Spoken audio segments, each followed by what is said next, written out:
The periscope had just broken the surface, hastily completing a panoramic sweep. Commander Samuel Dealey gripped the control handles tightly, his knuckles whitening from the strain. It was June 6, 1944, and through the magnifying lens, the sight before him sent a chill down his spine. 3 Japanese destroyers were charging straight toward the USS Harder in the waters off Tawi Tawi in the southern Philippines.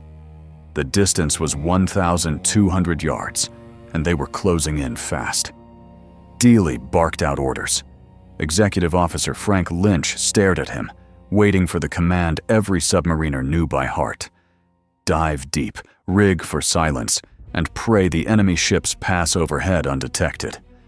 But Dealey did not give that order. Instead, he did something strictly forbidden by the submarine school, an act instructors called suicidal, a folly only a tactical madman would commit. He pointed the submarine's bow directly at the lead Japanese destroyer, preparing to launch a frontal torpedo attack, aiming straight for its throat. "Captain, they're right on top of us."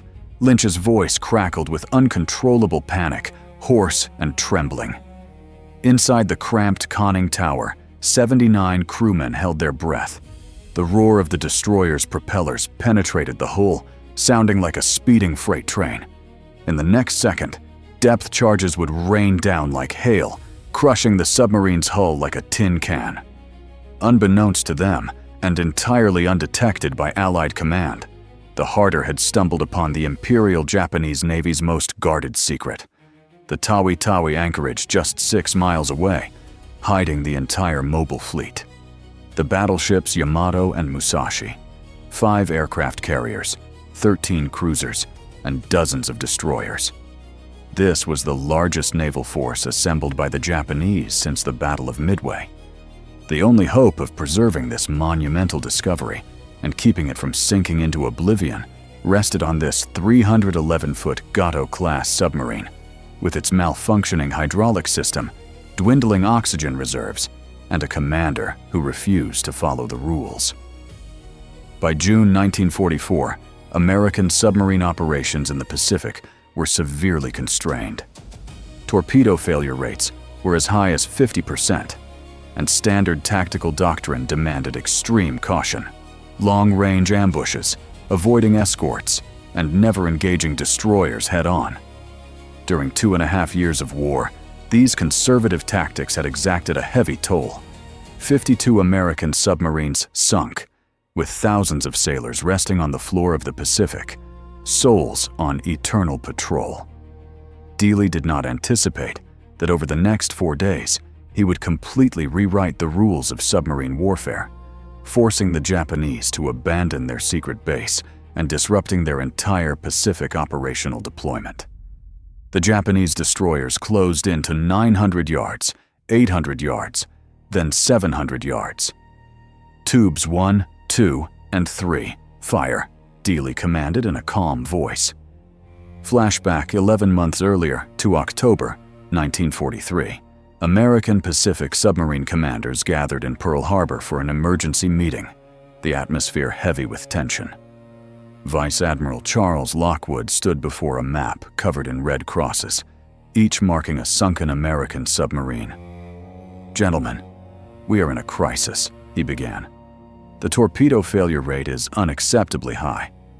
50% of our Mk-14 torpedoes either have depth-setting errors, duds that fail to explode, or they detonate prematurely.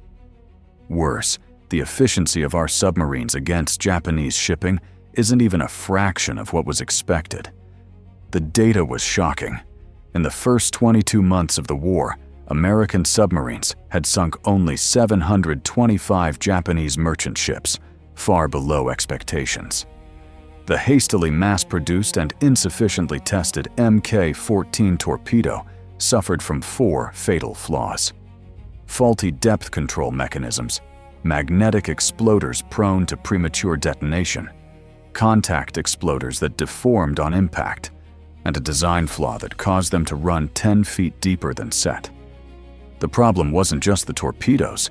The submarine combat doctrine itself was outdated. Captain John Cromwell, who had commanded submarine actions in the Atlantic, explained the mainstream tactical philosophy. Submarines must avoid surface escorts at all costs. Destroyers are faster and more maneuverable than us.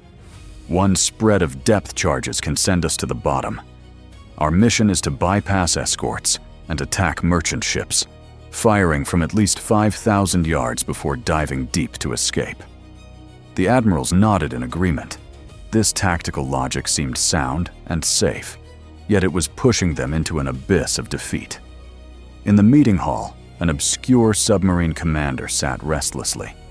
Samuel Dealey, 36, was a Dallas, Texas native who graduated from the Naval Academy in 1930. He wasn't a top student, nor did he have a flashy resume. He spent most of the 1930s serving on battleships and destroyers. In December 1942, he took command of the newly built Harter, officially beginning his career as a submarine commander. With no advanced tactical training and no record of combat innovation, everyone thought he was competent at best, unlikely to achieve greatness. After the meeting, Dealey approached Lockwood and proposed a radical idea. "Admiral, are we perhaps getting our priorities backwards?" Lockwood frowned. "Elaborate." "We treat destroyers as threats to be avoided, but destroyers themselves are high-value targets. Sinking one means one less escort for carriers and battleships. If we could develop a reliable destroyer hunting tactic." Before Dealey could finish, he saw the skepticism in Lockwood's eyes. "Commander, analysis shows the success rate of a frontal down-the-throat shot is less than 10%. The torpedo spread is too narrow, and the target's cross-section is too small. If you miss, the destroyer is on you in an instant, leaving no room for escape." "Allow me to try, sir." Lockwood studied him. "Why gamble the lives of your submarine and crew on a tactic that fails 9 times out of 10? "Because, sir, if we don't make a change, we will keep losing submarines at the current rate. 52 sunk, over 4,000 lives. Better to take a chance on a new trick than to die clinging to a failed tactic." The room fell into a dead silence. Every officer present had comrades who hadn't returned. USS Wahoo, USS Gudgeon, USS Albacore, USS Amberjack. The list of sacrifices grew longer every month. The expert consensus was clear: avoid destroyers, target merchant ships, and minimize risk. At the time, the Imperial Japanese Navy had 391 submarines and surface combatants, while the U.S. Pacific Submarine Force had fewer than 150 active boats. They couldn't afford to lose even one, let alone to reckless assaults. Lockwood made his decision. "Request denied, Commander. Stick to standard tactics. Dismissed." As Dealey turned to leave, he passed the bulletin board where a new order was posted. The Harter was being sent to patrol the Tawi Tawi area, a remote anchorage in the southern Philippines that intelligence suggested the Japanese might use as a staging area. The war had reached a critical juncture. The Allies were preparing to land in the Mariana Islands, and success depended on whether the Pacific Fleet could locate and destroy the Japanese mobile fleet before it could intervene. To date, the Japanese Navy's movements remained a mystery. No one expected that the course of the largest naval battle of the Pacific War would depend on the discovery and decisions of a submarine commander who was supposed to follow the rules. On June 5, 1944, the Harter set sail from Fremantle, Australia, for its 5th war patrol. The mission was routine reconnaissance, patrol the waters around Tawi Tawi, report enemy movements, and avoid engagement. But Dealey had transformed. During his 4th patrol, he had watched through the periscope as a Japanese freighter was blown to bits by his torpedoes, lifeboats lowered, and crew jumping overboard. But the Japanese escort destroyer charged straight ahead, ignoring the survivors to hunt his submarine with single-minded focus. Over 6 hours, the enemy dropped 104 depth charges, nearly breaching the Harter's hull. After the crisis passed, Dealey surfaced to find only oil slicks and debris. The freighter's survivors had all drowned while their own destroyer was chasing him. That night, he wrote in his private journal, "The real enemy is the destroyer, not the merchant ship. It is the destroyer that sinks our submarines. If we can eliminate the destroyers, we can completely paralyze their supply lines. Yet we are trained to run from them. What if we hunted them instead?" The idea was heresy. Destroyers were built to hunt submarines, faster, more agile, and packed with depth charges and sonar equipment. A Japanese Type C destroyer carried 36 depth charges and could sprint at 34 knots. The Harder's top surface speed was only 20 knots, and its submerged sprint on batteries was just 9 knots. Every tactical manual said the same thing: avoid destroyers or face near certain death. But lying in bed that night, Dealey recalled his years in destroyer service. In 1935, he had participated in anti-submarine drills on the USS Rathburn, learning the mindset and hunting logic of a destroyer captain. He had also glimpsed their biggest weakness.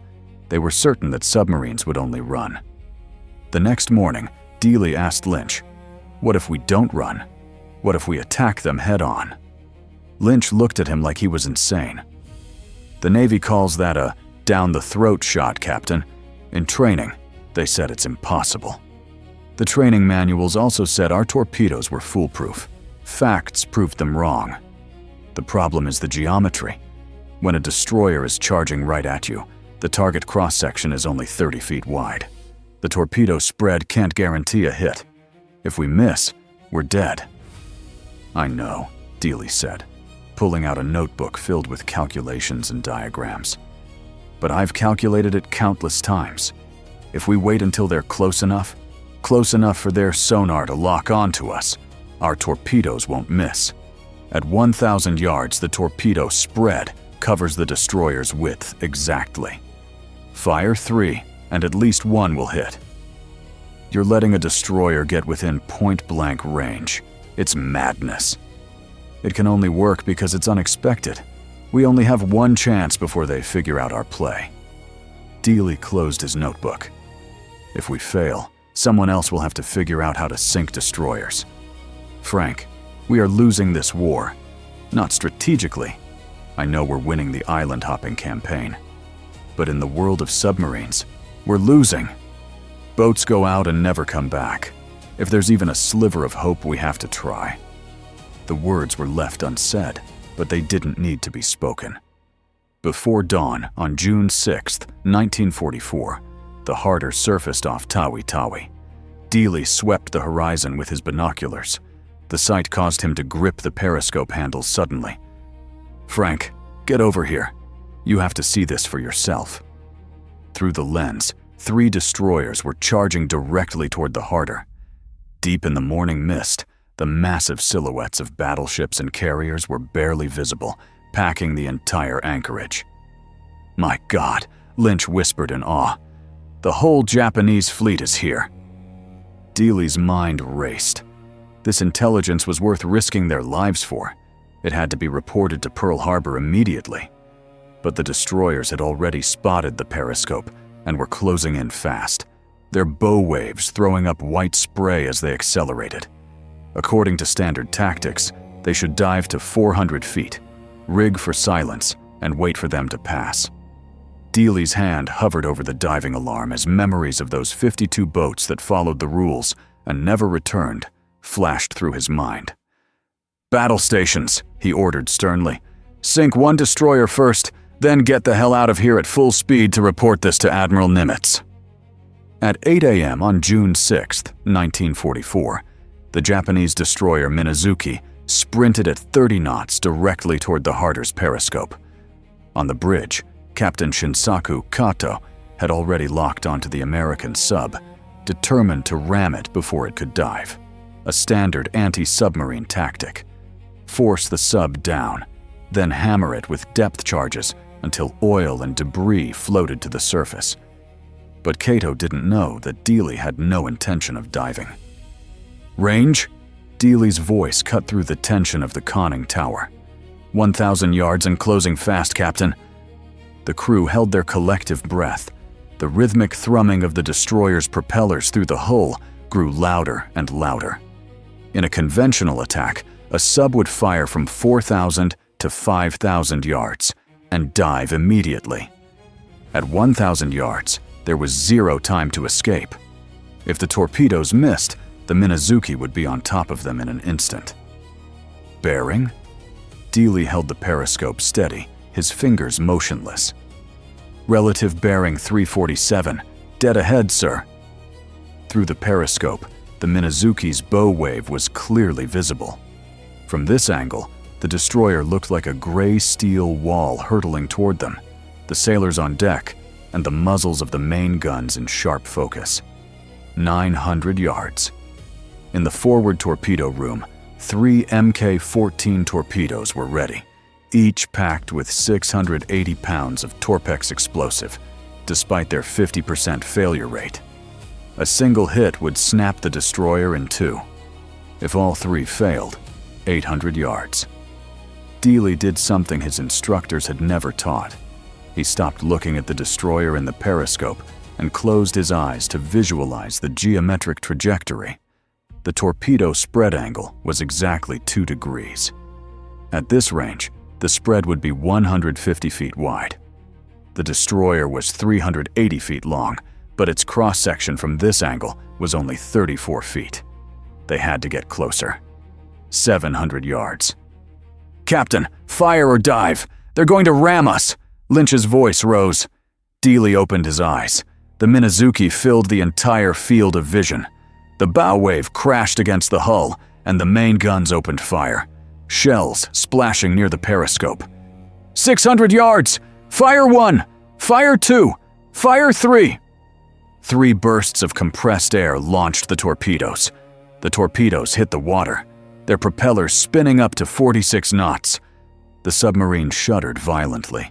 The Harter's bow dipped sharply as the crew clung to pipes and railings. The sub dived rapidly, the depth gauge needle spinning. 50 feet, 100, 150. Estimated time to impact, 17 seconds. 200 feet. Dealey didn't need to count. He had calculated it 100 times. At 46 knots, 17 seconds covered exactly 450 yards, followed by detonation. A massive explosion followed. The Harder was shaken violently, the crew thrown against the bulkheads. Light bulbs shattered, and cork insulation rained down from the ceiling. "Hit! We got him!" someone screamed. Dealey barked, "Shut up! Keep diving! Rig for silence!" Sinking the destroyer was only half the battle. Surviving was the hard part. On the surface, the Minazuki's hull snapped forward of the bridge, the bow tearing away as compartments flooded. The hull veered sharply to the right, its propellers churning the sea in vain as it slowly sank. But 2 other Japanese destroyers were charging toward the Harder's last known position. 300 feet. A new sound echoed through the hull, the splash of depth charges entering the water. Brace for impact. The first depth charge exploded 200 feet above them, followed immediately by another, then a string of 6 more. Shockwaves hammered the hull like giant sledgehammers. The crew gripped whatever they could as the lights flickered and died. The conning tower went dark, illuminated only by the red emergency battle lights. "Damage report." Dealey's voice remained calm. "Hydraulics damaged, lost pressure in the rudder, compensating manually. Oxygen at 60%, the chief engineer shouted. "They're panicking," Dealey whispered. The hours spent secretly devising tactics, the notebooks full of formulas, and the private drills with the torpedo crews had finally paid off. But it was a close call. They had sunk 1 ship, but were now trapped beneath 2 enraged destroyers with a hydraulic failure and dwindling air. "We're disobeying orders," Lynch whispered, staring at the depth gauge. "If the Navy finds out, they'll court-martial you." Dealey wiped the sweat from his brow, his hands trembling as the adrenaline faded. "Frank, Do you know what's more illegal? Sending sailors to their deaths with faulty torpedoes and obsolete tactics. We just proved this works. Now we have to survive to do it again. On the surface, depth charges continued to fall. The Harter quietly slipped into the black depths of the Pacific, leaving the Minazuki to bubble and sink on the surface. 4 hours later, the sub surfaced to vent the air. The crew was exhausted and shaken, yet their blood was pumping. They had achieved the impossible. And on the horizon, 4 Japanese destroyers were searching for the submarine that had sunk the Minazuki.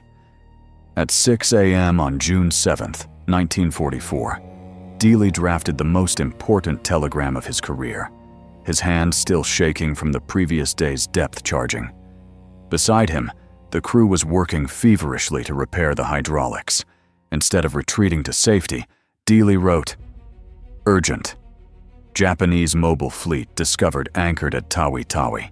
Estimated 2 battleships, 5 carriers, 13 cruisers, over 30 destroyers. Sunk destroyer Minazuki with down-the-throat shot. Continuing patrol, Harder." He handed the message to the radio man. "Send it even if it's in the clear. Pearl Harbor needs this now." 90 minutes later, a reply arrived, but not from Admiral Lockwood.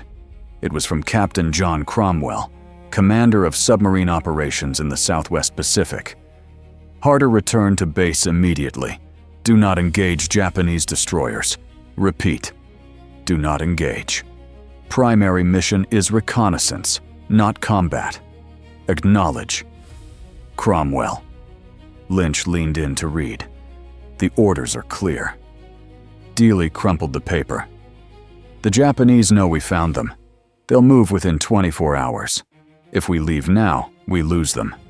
The Saipan landings start in 8 days. Admiral Spruance needs to know where this fleet is going. Dealey, that is a direct order to retreat. We'll settle up with the court-martial later. Right now, there's another destroyer out there waiting to be sunk. I'm going to show the Navy that the down-the-throat shot works. Whether they like it or not, they're going to change their tactics. What followed would be a subject of study at the Naval War College for decades. At 7:42 a.m., the Harter spotted the Japanese destroyer Hayanami searching for them. Instead of evading, Dealey maneuvered into an attack position. At 1,150 yards, 3 torpedoes struck the Hayanami dead-on in the throat. 2 hit home, and the destroyer sank within 4 minutes, its stern rising vertically before vanishing beneath the waves. On the night of June 7th, Dealey defied orders and used his suicidal tactics to sink 2 destroyers, triggering panic among the Japanese high command.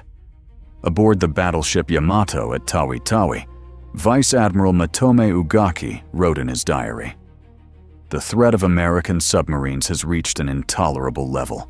In 2 days, a single enemy boat has sunk 2 of our destroyers, clearly specializing in hunting escorts, a total departure from their usual tactics. If they have mastered effective anti-destroyer measures, our entire escort system is in peril." At 2 p.m. on June 9, 1944, a heated argument broke out in Admiral Lockwood's office in Pearl Harbor. Cromwell had flown in from Brisbane specifically to demand Dealey be relieved of command. He is in open defiance of orders, using reckless cowboy tactics that put his boat and crew at risk. His patrol must be terminated immediately. Cromwell slammed his fist on the desk. Lockwood held up 2 patrol reports. In 2 days, Commander Dealey has sunk 2 Japanese destroyers. Confirmed. That's more than the rest of the submarine force combined has sunk in the last 2 months. The tactics are unconventional, but the results are undeniable. "He's only alive because he's lucky," Cromwell shouted. The success rate for a down-the-throat shot is famously less than 10%. He fired 6 fish and hit with 3. It's either blind luck or he's courting death. The next time he tries it, the Harder will be lost. The office erupted as officers split into 2 factions. Some brought up the USS Wahoo. Captain Dudley Morton used aggressive tactics, and was lost with all hands in October 1943. Others countered that Morton's loss was due to shallow water operations, not his aggressiveness. Lockwood's operations officer, Captain Richard Voge, stood up.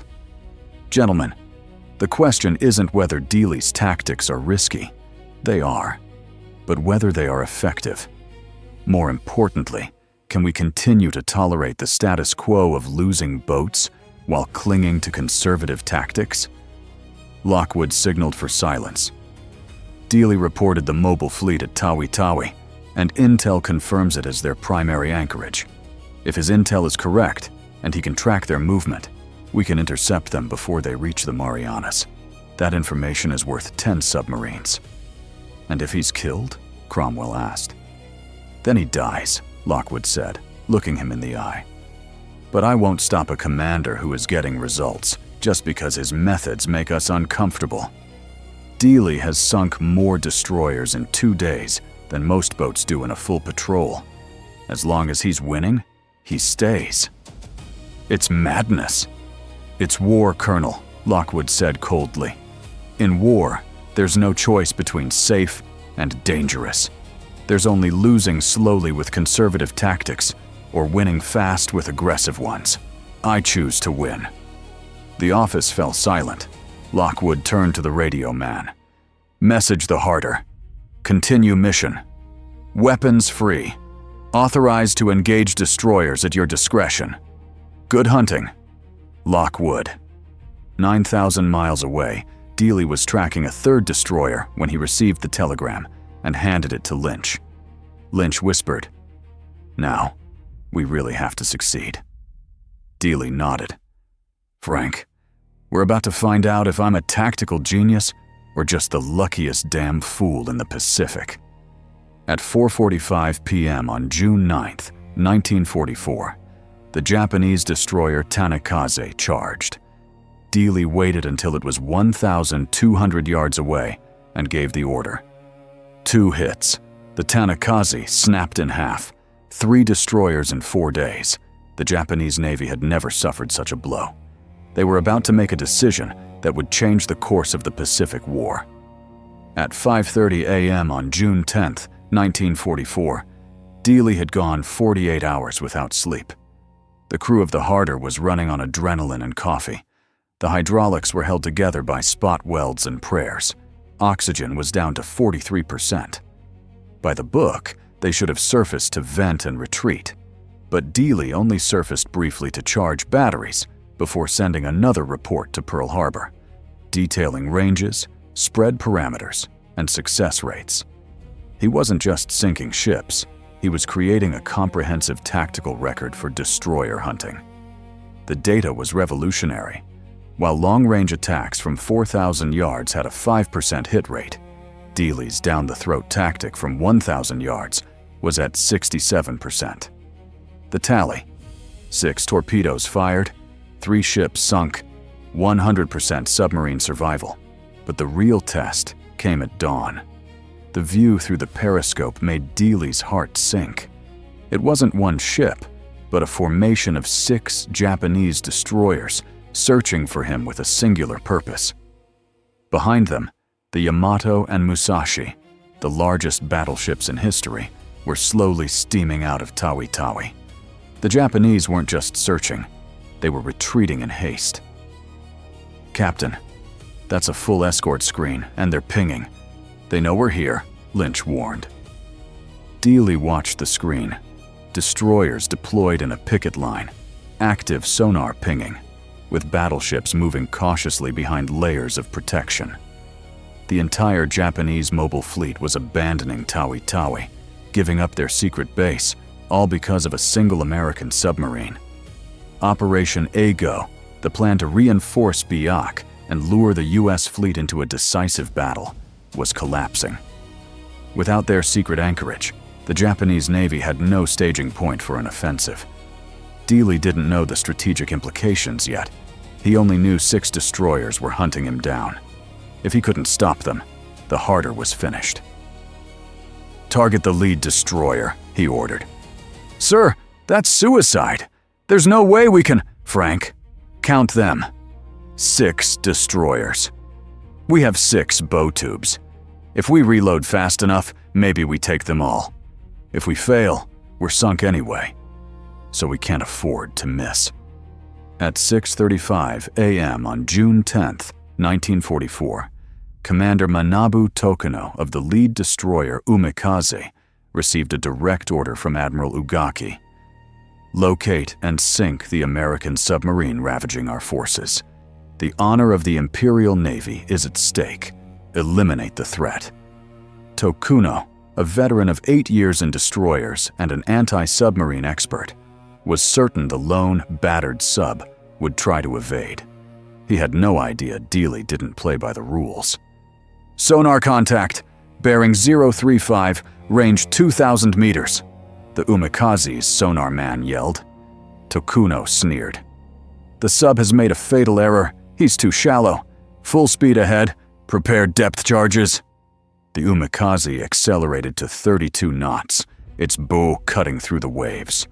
The 5 destroyers behind held their formation, waiting to surround and kill the sub once it was flushed out.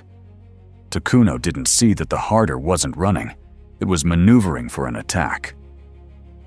"Range 1,500 yards, Dealey said calmly. In the periscope, the Umikaze was charging straight at the bow tubes, a perfect angle. 1,000 yards. 2 more destroyers closing on the starboard side, Lynch shouted. Dealey ignored him. Once you committed to a down-the-throat shot, you either hit or you died. There was no retreat. Tubes 1, 2, and 3. Stand by. 800 yards. Through the periscope, sailors on the Umikaze were prepping depth charges. They were certain Dealey would dive and run at any moment. 600 yards. Fire 1. Fire 2. Fire 3. 3 Mk-14s leaped from the tubes, racing at 46 knots toward the Umikaze. Without waiting for impact, Dealey barked, "Emergency dive! Take her to 400 feet!" The Harder's bow dipped as the depth gauge spun. On the surface, the Umikaze's sonar man's warning came too late. Tokuno realized his fatal miscalculation. The American sub wasn't running. It was attacking. 2 torpedoes slammed into the hull. The Umikaze snapped in 2, the bow flooding instantly as the stern rose, propellers still spinning. 240 sailors scrambled on deck as the destroyer sank in 90 seconds. The official Japanese post-war record stated, "The American submarine used unprecedented tactics, launching a frontal assault on surface escorts at close range. Our defenses were completely ineffective, but the Harder's fight was far from over. 5 destroyers were closing in." Over the next 6 hours, the Harder faced the most intense depth charging of the war. 149 charges were dropped, turning the sea into a death trap. Inside, the crew prayed in silence through the concussions. Cork insulation turned to dust, pipes burst, and the temperature rose to 110 degrees Fahrenheit as oxygen levels plummeted. Battery hydrogen neared critical limits. A single spark would blow the boat apart. Dealey leaned against the bulkhead, calculating. He couldn't surface, he couldn't run, and he couldn't hide. Then, at 1:15 p.m., the depth charging stopped. The sound of propellers faded into the distance. "Why are they leaving?" Lynch whispered, confused. They had the Harder cornered. Hours later, the sub surfaced and intercepted a Japanese transmission. The Imperial Navy had ordered the mobile fleet to abandon Tawi Tawi. Operation Ago was canceled. The battleships and carriers were retreating northwest, away from American eyes. But Allied codebreakers had already caught the signal. Admiral Spruance knew exactly where they were going, into a trap set by 7 American carriers in the Philippine Sea. On June 21, 1944, the Harder limped into Darwin, Australia for emergency repairs. The hull was battered and cracked in 6 places. The hydraulics were gone, and the oxygen tanks were empty. but from the conning tower flew 4 Japanese flags, one for each destroyer sunk. Waiting on the pier were veteran submariners from the USS Creval, USS Puffer, and USS Bluefish. They knew what the Harder had done, and they knew the cost. "Sir," a chief petty officer said with misty eyes, "last month, we lost 3 men to a destroyer. We followed the book. We ran when we were told to, and we still got hit." He reached out, and Dealey shook his hand. The chief's voice broke. "What you did out there proved there's another way. It proved we don't just have to run and hide. Because of your tactics, some of us might actually make it home." Behind him, dozens of submariners erupted into thunderous applause. Dealey was stunned. He had defied orders, subverted doctrine, and gambled lives on a radical tactic. And yet these men who faced death every day were thanking him. A week later, official data confirmed Dealey's impact. Before the Harder's 5th patrol, American subs had a 12% win rate against destroyers at an average range of 4,200 yards. After the patrol, the formalized down-the-throat tactic had a 67% win rate at 1,000 yards. The Harder had sunk 4 in 4 days, a record. The impact on Japanese operations was immediate. Ugaki wrote, "A single American submarine has sunk 4 destroyers, forcing a total reassessment of our plans." Tawi Tawi is no longer tenable. The submarine threat is far beyond all estimates. On June 19, 1944, the Battle of the Philippine Sea began. American carrier pilots decimated the Japanese air wings in what would be called the Great Marianas Turkey Shoot. The Japanese lost 3 carriers and 600 planes, a decisive naval victory. That victory happened because the Japanese fleet was forced to abandon Tawi Tawi and operate in waters where American subs could track them, all thanks to Dealey and the Harder using an impossible tactic to terrify the entire Japanese Navy. By late June 1944, all U.S. submarines in the Pacific received new orders. The down-the-throat shot was no longer banned. It was now standard doctrine.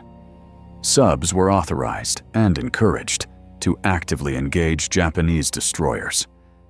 Dealey's destroyer hunter tactics were integrated into training, changing the face of the war. At 7:30 a.m. on August 24, 1944, the Harder dived for the last time. On its 6th patrol, it was part of a wolf pack off Luzon. Dealey was scouting an enemy convoy when he crossed paths with the Japanese minesweeper W-22, an anti-submarine specialist. At 10 p.m., the W-22 detected the Harder at 300 feet and dropped a precision pattern of 18 depth charges. The Harder was crushed instantly. 79 men, Dealey, Lynch, and the entire crew, perished in 1,040 meters of water. The Navy declared the Harder missing on October 2, 1944, and officially presumed lost on January 2, 1945. Commander Samuel Dealey was posthumously awarded the Medal of Honor.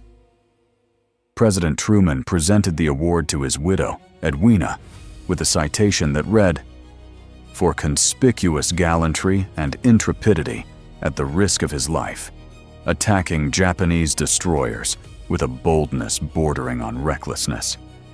His brilliant leadership and selfless devotion to duty set an inspiring example." The true legacy is in the numbers.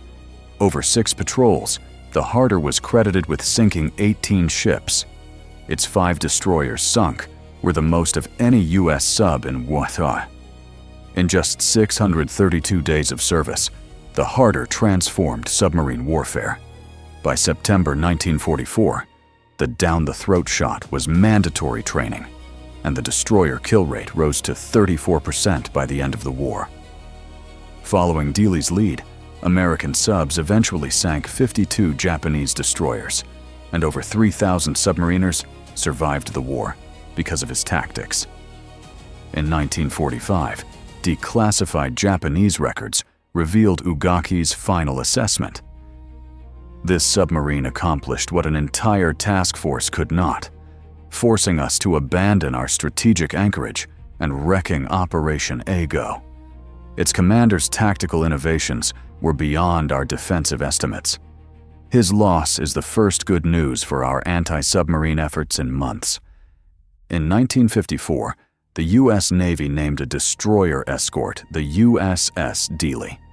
It served until 1973, pioneering new anti-submarine technologies. In 2024, the Lost 52 project located the wreck of the Harter 3,000 feet deep off Luzon. The sub is intact, its bow still pointing forward as if forever in the charge. It is recognized under international law as a war grave, protected for eternity. Today, at the Naval Submarine School in Groton, Connecticut, active duty commanders still study Dealey's patrol reports. The core lesson remains the same. Sometimes, an impossible tactic, if someone is brave enough to try it, becomes the winning one. A plaque in the Submarine Force Museum reads, "Destroyer Hunter Dealey. He taught us that a submarine does not have to hide from surface ships. Sometimes, it must hunt them." A final letter from Frank Lynch to his wife was found in his shore effects. Dealey keeps pushing the limits. Some think he's crazy, but I've seen him calculate every attack down to the yard, the second, and the degree. He isn't reckless. He's fighting a war they didn't teach in school. Whatever happens, I am incredibly proud to stand beside him. Samuel Dealey never sought fame, spending his shore leave quietly with his family. When Admiral Lockwood asked him why he took such risks, he simply replied, "Sir, 52 boats didn't come home. 4,000 men followed the book and died. If the book isn't working, someone has to write a new one." He wrote that new book with torpedo wakes and sunken destroyers, with combat reports that reshaped naval history, and with the thousands of submariners who came home because of him. The lesson of the Harder transcends time. It is true in war and true in life. The most dangerous words are, "It's impossible." Sometimes the only difference between the impossible and victory is one person brave enough to prove everyone else wrong. 5 Japanese destroyers rest on the floor of the Pacific, silent witnesses to a commander who refused to believe a submarine couldn't hunt the hunter. Off the coast of Luzon, 3,000 feet down, the USS Harder stands tall, its tubes forever pointing forward in the posture of a final strike. Its motto, "Hit 'em harder," still echoes through every submarine that has learned to strike back. If this story moved you, please give it a like. Every like helps more people discover these buried stories of World War II. If you haven't yet, subscribe and turn on notifications. We dredge up forgotten history every day. Leave a comment and let us know where you're reading this, be it the US, UK, Canada, or Australia. You're helping preserve these precious memories. Share stories of your own family members who served. Thank you for watching, and thank you for ensuring this story isn't lost. These heroes deserve to be remembered forever, and you are making that memory a reality.